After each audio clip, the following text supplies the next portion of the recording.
All right, magnanimous Monday to you. September 7th, it's my auntie birthday, my great aunt. Nah, I didn't say that earlier.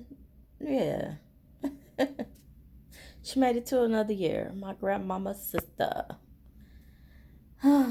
Yeah.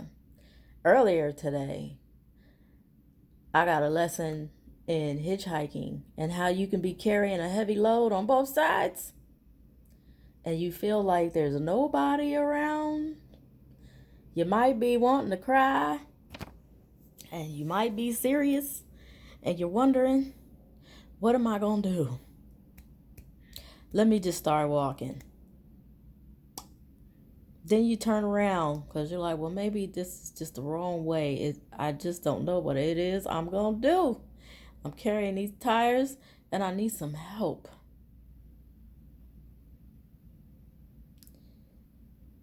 I'm finna stick my thumb out and stand out even more to see who gonna help me. I'm asking for help. Somebody got to come through. Mm, mm, mm. And it kind of likens to my thoughts of, I didn't want to tell y'all about my living situation and my financial issues because it wasn't pride. Don't know. It wasn't pride. A lot of people, that's like the first thing they want to say. You know, that pride, you had pride. No, it wasn't pride. Not with me. Mm-mm. The lion in me, of course, there's times where I'm like, I'm supposed to be proud. I'm supposed to look at what I've gone through and survived and thrived. That wasn't pride. That was more of me saying, well, why aren't we waiting until I'm out of this to be able to say, man, y'all didn't even know what I was going through, but this, and this.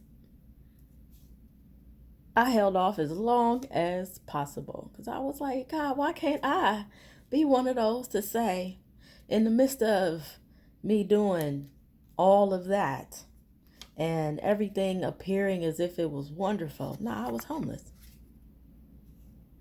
And nah, I barely was scraping by. You know, the retirement ain't all that. But I'm so blessed and grateful that I have it. I just wanted to be like, this is what I came through. And when I was doing some of them videos, y'all saw me. I was in a rental car. I never said this is my car. I said the car. I'm at the park.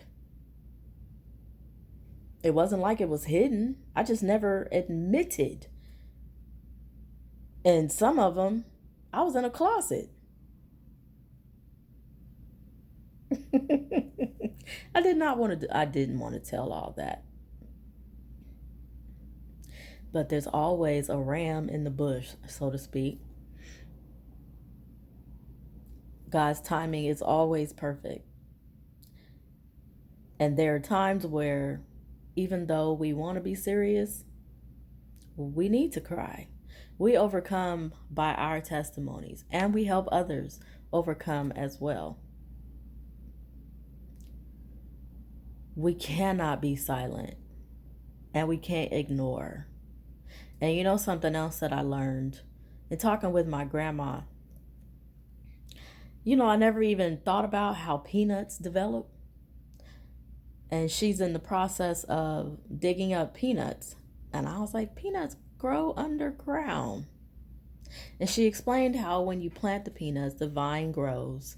And then there's this flower that buds. And after the flower, there's a new bud. And that's the peanut. And what it does, it has sense. God's miracles are so powerful. And if we watch nature, it teaches so much. This bud has the sun, knows that it needs the sun, but what it does, it goes down into the ground. It buries itself. In essence, it's planting. It's not even being buried, it's planting. It needs the soil to be soft enough for it to dig itself down, be covered, and then get the nutrients from the soil. And I'm like, wow. It takes itself out of the light to go into darkness. So it's like the laughter is light, the seriousness is dark. In order to be built and grow and then be dug up to be nourishment later. Oh my goodness. We need the dark. That's where we get our nourishment from. And we also need the light and the laughter. They all supply a need.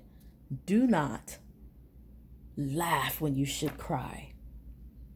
Stop doing that, because the body remembers that pain.